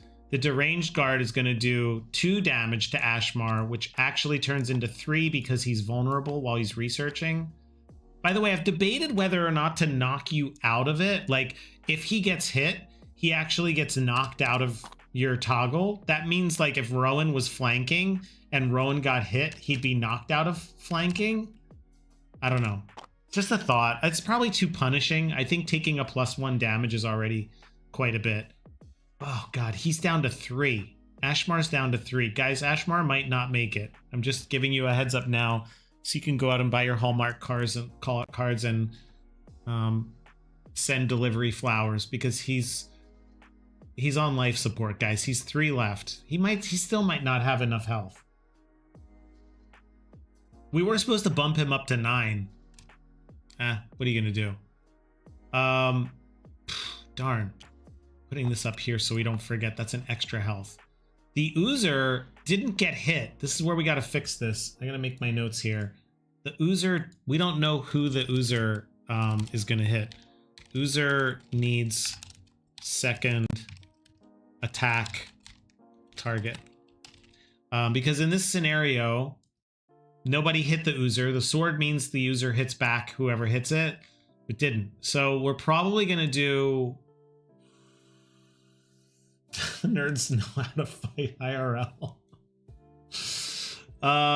Is probably going to attack. Is it slowest? Slowest, probably. That's going to be Kira again. I guess he's just going to attack the slowest. So that's going to be Kira. Kira gets hit for 1. That's right. She missed. That's going to be a 2. Oh, God, this is rough, guys. That's going to flip into another peril token. That's 2.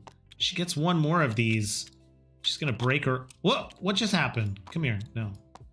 She's going to break her arm or something. Okay.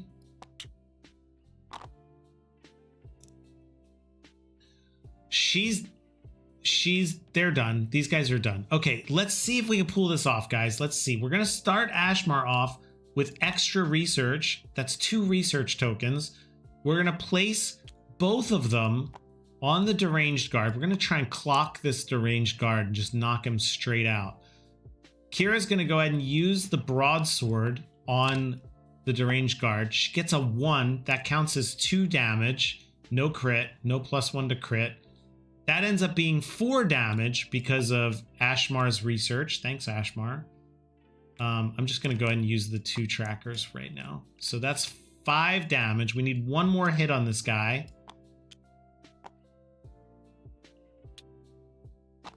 And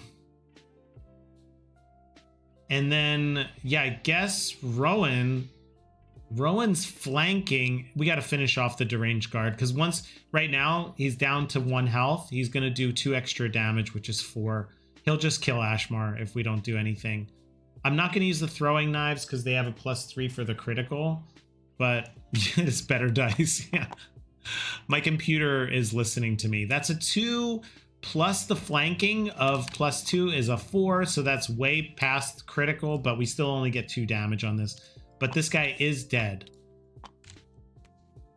All right, he's dead. This Oozer is still going to hit for 1. We already said since nobody attacked it, it's going to hit Kira.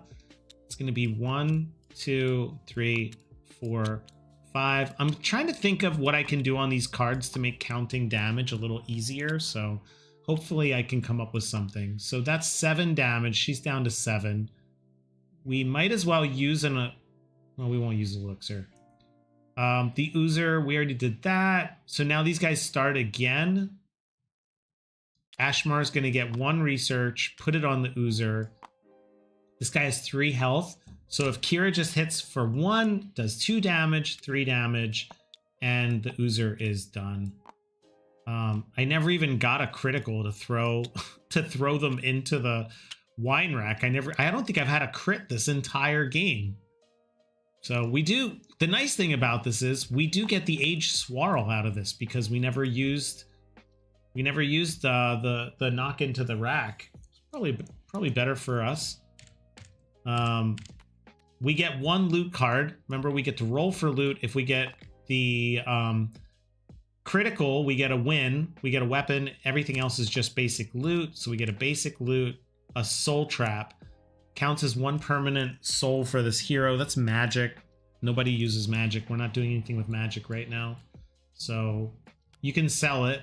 all the items have things for sale in the top corner. So probably sell this when we get to another location. We get 2 more coins, and we're going to finish off this play test by going to one more location. And at least we made it. Oh, we do have one more event. Yeah. I feel like maybe we'll... Hey, Bad Conditions is here. Goodbye, Oozer. I feel like we might... Well, let's go ahead and do this. We're going to drink up... We're definitely drinking the Age Swirl. This is the one I was telling you about. This is a really cool card, too, because it actually... You have 2 options of how to use it. If you drink it, you get 3 health back, which we're probably going to do at this point because we have a lot of people who are about to die.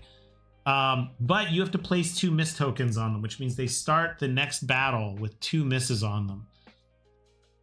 Or you don't drink it now, and if you get a campfire card, you discard this card and draw an alliance card to add to the party. Now, we don't have that working exactly yet, but the idea with it is if you're at, when you get a campfire card, it looks like this. I'll show you. Here's the campfire card.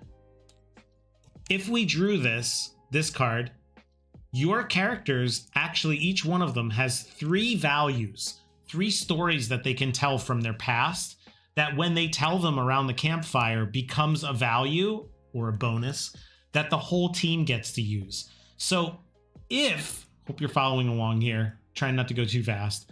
If we don't drink this, if we get to the campfire, we actually get to keep 2 of the alliance cards because they tell more stories when they drink the Age Swirl in front of the campfire, and they don't get the miss tokens on them because they're not drunk. They're staying the whole night at the campfire. So the alliance cards are things like, I don't think these are the ones we're keeping, but like someone would tell a story, and from that story they learn about Ferocious Strike, which is on the first strike of any encounter, do +1 damage. This one is multi-heal. When one hero heals 2 or more health, the other party members heal as well. They're like team alliance cards. And the idea being that they have a background and a lore. And when you go to the campfire, your whole team shares a story.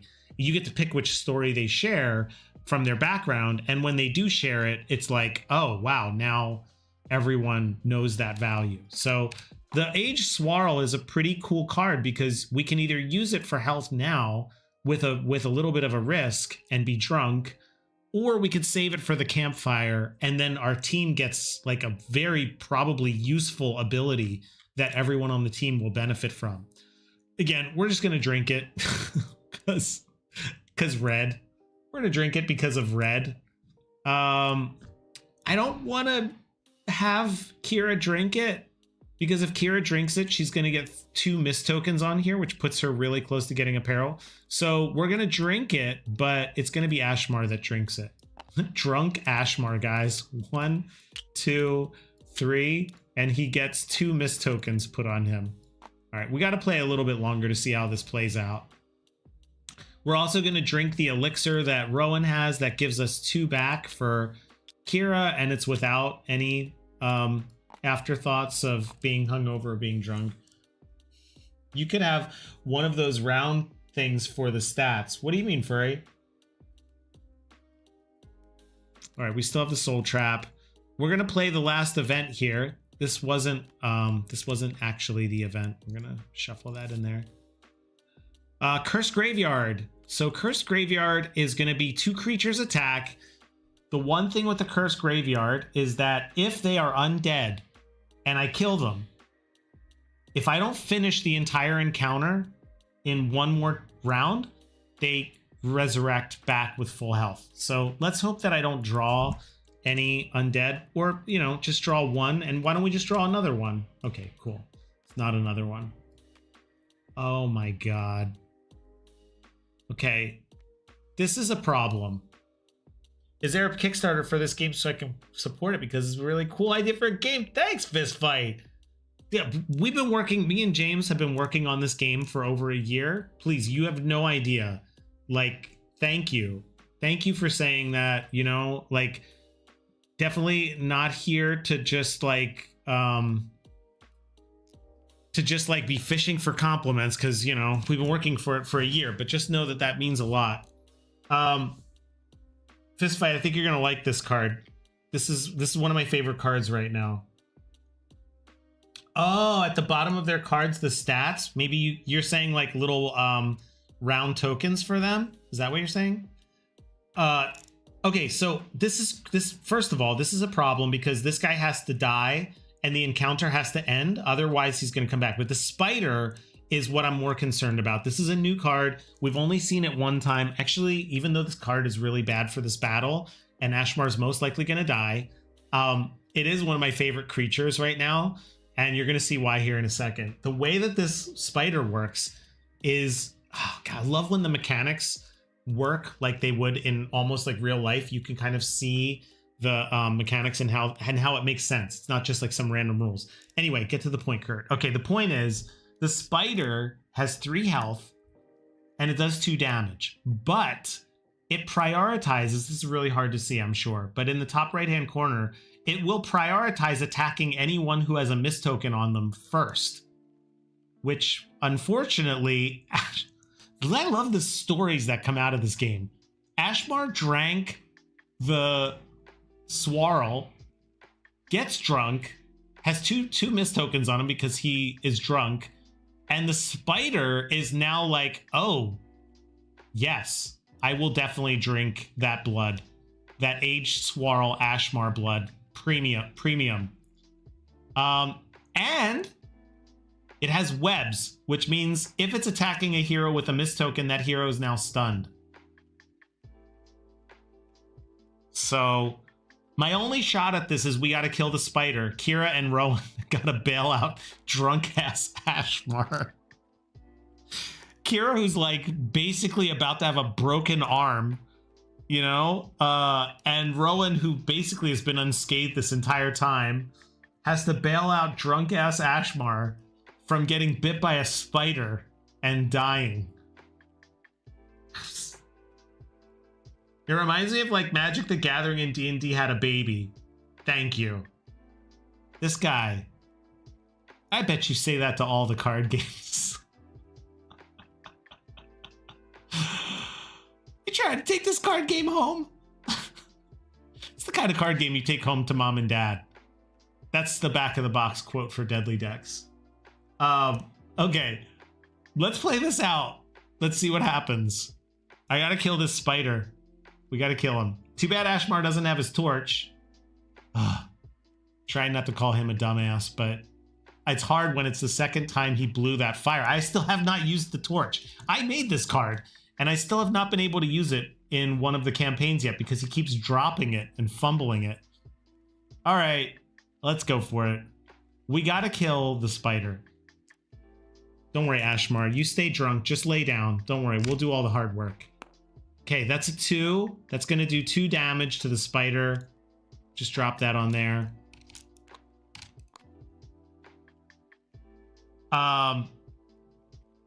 Rowan's got to finish this off.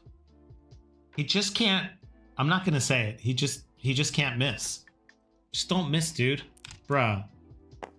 All right, we got a 2. That's 2 damage. Spider's dead. It would have been fun to see what would happen here, but I'm okay with it. I'm okay with it. Because he would have taken, just remember, he takes +1 for each of these. So that was 2 damage. 4 damage would have been 6 damage. And he's stunned, which means he can't even do anything. Anyway, we dodged that bullet. We dodged that spider bullet. This guy's dead. Ashmar's going to do research. Yeah, because the guard... Undead Guard attacks the most strongest character, and that's going to be Kira. So Ashmar can go ahead and do research for his turn. Oh my god, you drunk ass card. Slow down. This card is acting drunk. Type of card game you show off to the homies. You know? Yo, come on over, have a seat. Pull up. Watch me play this game for about 4 hours. Be impressed. Show the respect. Be impressed. Okay, Ashmar is going to do 1 research. He's not going to spend it, though, because we weren't sure if he was going to get wrecked or not. So we didn't actually... No one else can go this turn. Everyone took their shots. So he's just going to hold on to that research for a turn. That's okay. We can do that. Undead Guard is going to hit It's going to hit Kira for 2. I don't know if I mentioned it, but this guy has a From the Grave. When he dies, he does 2 damage to the last hero that attacked, unless their speed is 2 or more. So he does like a thrashing thing, and you got to jump out of the way. The only person on the team who can handle that is Rowan, who basically this whole game has been like, I don't know what you guys are like stressing about. This is actually pretty fun. He hasn't even chipped a nail. He hasn't chipped a horn in this whole game. Wait, what? It hasn't been 20 minutes? What? How long have I been playing? I think it's been a while. We've been on for an hour and 30. In an hour, I'm a B92? What? All right, Undead. This is great, though, because now we can kill the Undead Guard, and we don't have a problem. Undead Guard's going to drop another 2 on Kira. Oh my god, 1, 2, 3, 4, 5, 1, 2.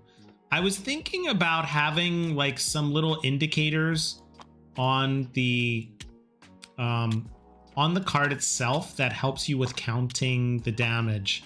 So we could put like no. So we could put something like this would be like a 5, you know, and then this is going to be another 5, so you could at least count to 10. I don't know. Never end. No, we're just going to run the stream forever. I'm just going to sleep right here in the chair.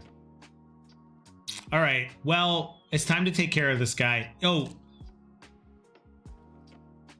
we already used flanking, right? I already used that. Yeah. This toggle card is really interesting because I probably shouldn't have used Rowan's flank on the last turn. Yeah, that was a waste. I should have waited to use it here. It's all right. We'll figure it out. I just think like this is interesting. I shouldn't have used it to kill the spider. Yeah. All right, let's go for it. Kira's going to roll again. Oh, that's bad. So she's yeah, okay. Okay. I'm fine with it. She's going to get hit, so that means she's getting a peril card. You're the lucky owner of a brand new peril card. Let's find out how this goes down. I'm going to save Ashmar's research one more time. He can compile up to 3 tokens of research. So this turn we're just going to get 2. I'm not going to spend them. There's no point. We can't finish this. Even if I got a crit with 3 damage, that would be 5. And then this guy would do... Yeah, it's not going to happen. All right. I remember watching the sun set and rise. All right.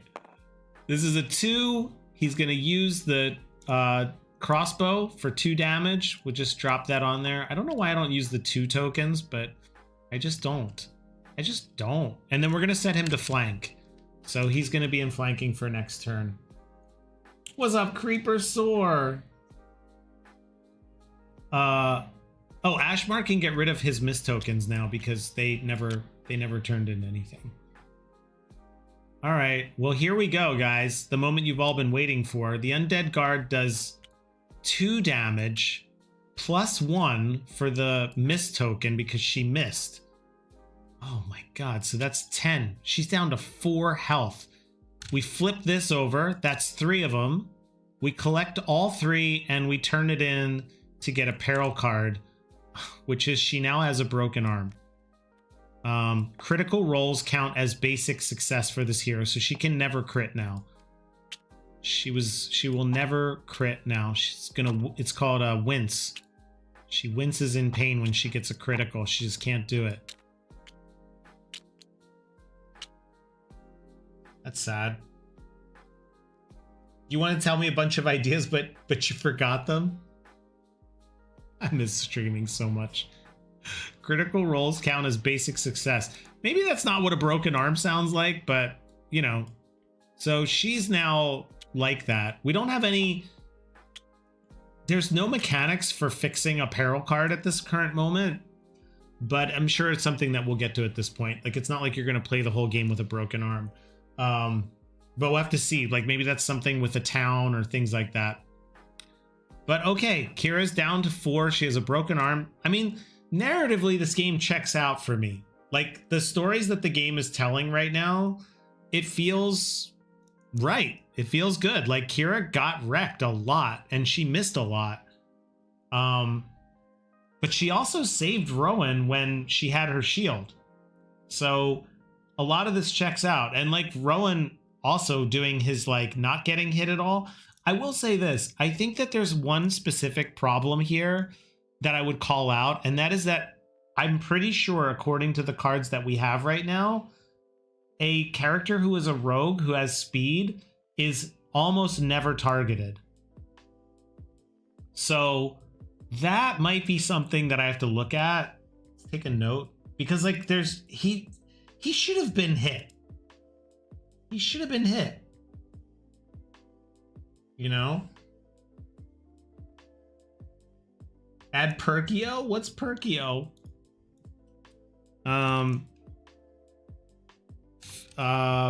Fast? What do we call this? Character heroes with high speed are not targeted at all in the first act. That's a problem. He's just never, and it's been this way every time we play them. He feels like, oh yeah, Balatro, of course. Of course.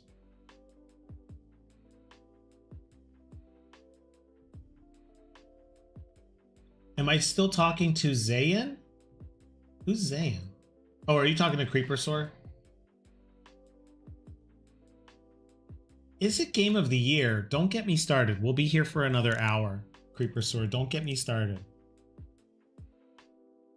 My short answer is yes.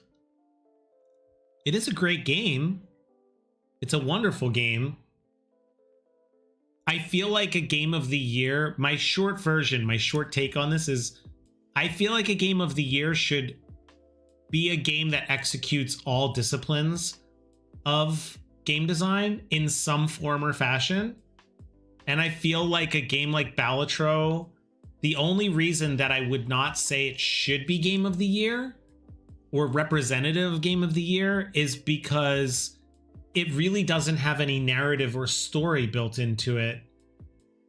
And I think that story is a huge part for games.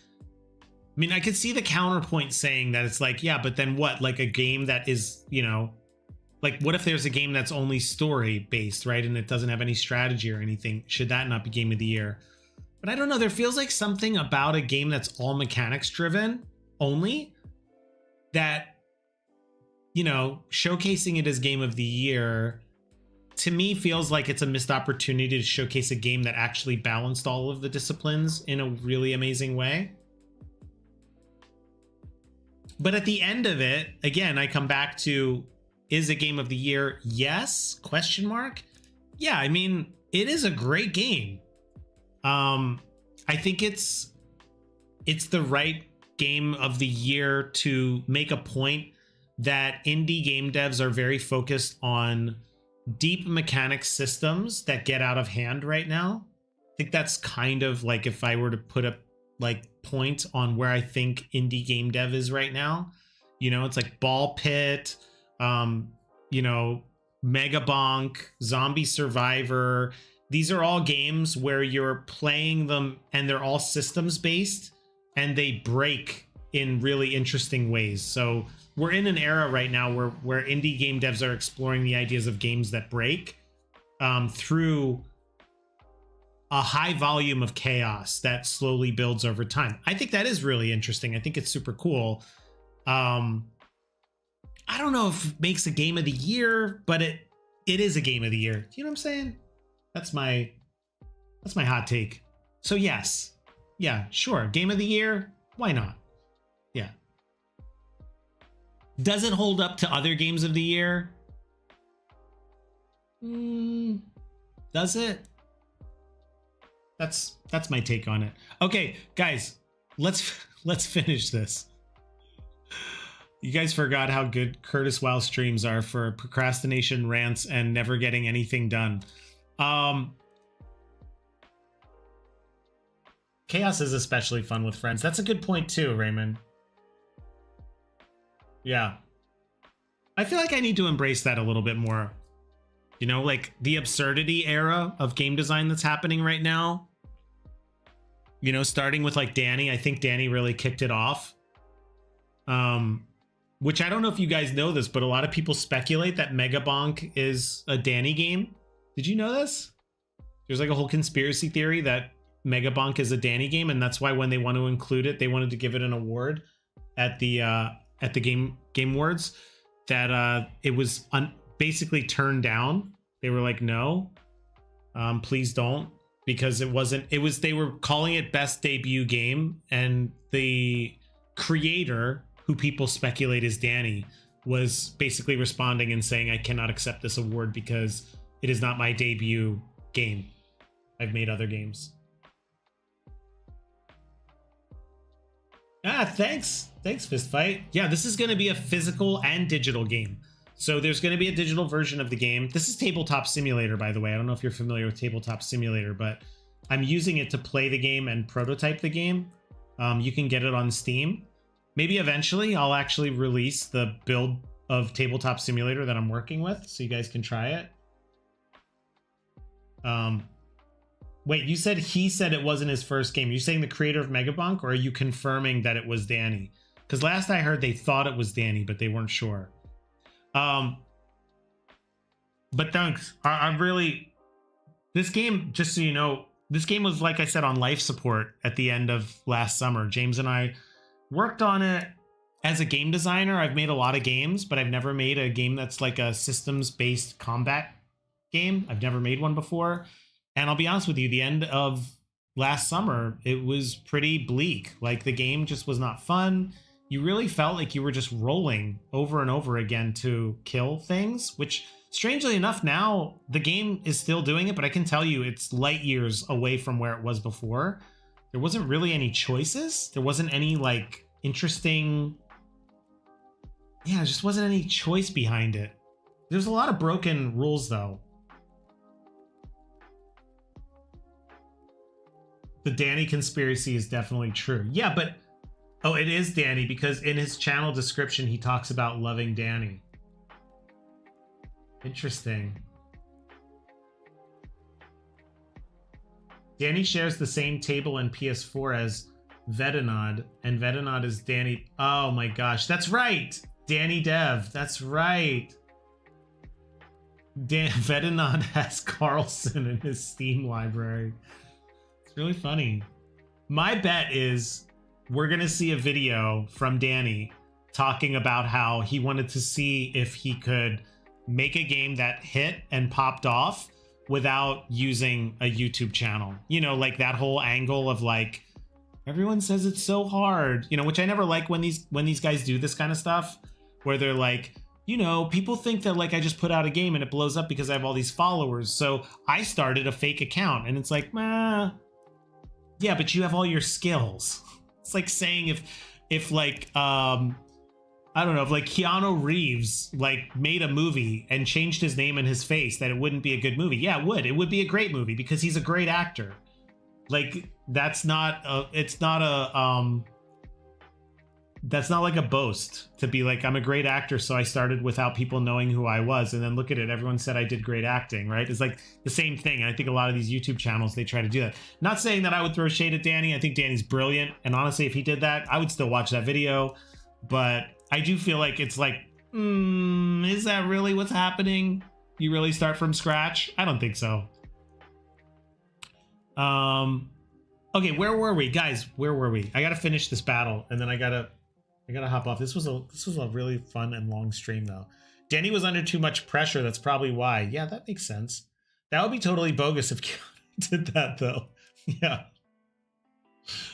Yeah, it would be. But he'd also make a great movie. Like, when these YouTubers try to do this thing of, I tried to make this to show people they can do it because I did it without my followers. It's like, yeah, but that's how you got your followers, was you know how to do it. Of course you could start over again. That's the point of having expertise, is you can do that. Also, Vedanad and Danny share the same coding styles, and he Reuse the Muck character controller. Oh my god, so it really is, Danny. That's brilliant. Unbelievable that he's able to do that. That guy's brilliant, man. That guy is brilliant. He's a true inspiration. All right, let's see if we can finish this roundup. We got to beat this one undead guard. Hopefully Kira doesn't die. We're going to start the turn off with Ashmar generating 3 points of research now. He's got 3. We're going to put all 3 on the undead guard because he can't actually do more than 3 research currently in the fake rules that I've made up in my head and on stream that we've just kind of made up here. He can only do up to 3, so you got to spend them, otherwise you don't generate any more. So he has 3 research on the undead guard. Kira's going to go ahead and attack. If she gets... Oh my god. Wow, that's a miss. Girl, you are... She's like, what? I have a broken arm. I have a broken arm. Why don't you get Rowan to do something? Okay, that's a miss. And she might die. 2, 3. This is 10. She's gonna have 1 health left after this is over. Fortunately for Rowan, we're gonna use throwing knives, hail of blades. We can only use this once per encounter. He's gonna throw the blades. He doesn't get them back. He gets a +2 for flanking. Let's go ahead and roll it. He gets a 2. +2 is 4. He gets 3 damage. He's no longer flanking, so that's 3 damage plus 3 tokens of extra damage from our boy Ashmar, who actually helped us defeat it this time. It's going to be 6, 7, 8 damage. We don't even need to put the tokens on it. Bravo, guys. Good job. Way to save Kira. Look, they actually worked hard to save Kira. Good job, guys. I love it. That's pretty good. That's pretty good. I like that they, like, saved her from... almost dying. That's pretty cool. Okay, throwing knives gets reset. These 2 guys are dead. We're gonna take 2 more tokens and we get 2 shots at loot. Currently the loot icon means we get to draw loot, which we have to roll for. Let's see what we get, and then I'm gonna hop off here. We gotta call it what it is today. We're going to see if we get an epic, we get weapons. If we get anything else, we just get regular loot. That's 1 loot card, and that's 2 loot cards. Let's see what we got. We got... this whole deck needs to be reworked. Sorry to be a downer, guys. Magic Blade. This is not fair. You get a +2 damage to all attacks from this weapon. It's just kind of like 2 OP. And then the Apocrypha gives a +1 stat increase, which should probably be more put into kind of like a tech tree of kinds, or skill tree. Kira with +24 charisma surviving at 1 health. Yeah, there's nothing can knock this girl. They try, but they can't. And that's gonna close out this one, which we'll just do this for fun because we haven't done this before. We are currently in the Defiled Farms. We went from Soulbound Keep to the Defiled Farms. So we are here right now. We beat all the cards to get to Gravenmoor. Let's see what Gravenmoor looks like. Oh, and this will be fun. We'll do this and then we'll wrap up this playtest. Gravenmoor is pretty fun. This is a good place to get to. We kind of actually need this right now. So we're going to hit Gravenmoor. And this is a basic town. Probably going to add a little bit of flavor to some of these towns so they all don't like feel exactly the same. But the idea is you get to draw 2 loot cards. We can purchase them for 1 coin or discard. Loot cards cost... Oh, we get a hero's discount. Loot cards cost -1 here. And then we can pay coins to heal. So, you know, let's see what we get. Again, I'm not really happy with the loot cards right now, the loot deck. Oh, Torch of Worm is good. Spiderbane. Spiderbane is great. When attacking arachnid creatures, you add a +1 damage. And you can use it to break a spider mask completely. Add a VC channel, Furry said calmly. Okay. You should add a channel to your server for ideas and stuff for the game. I will. I'll add a Deadly Deck one. Probably not today, but I'll probably do it tomorrow morning.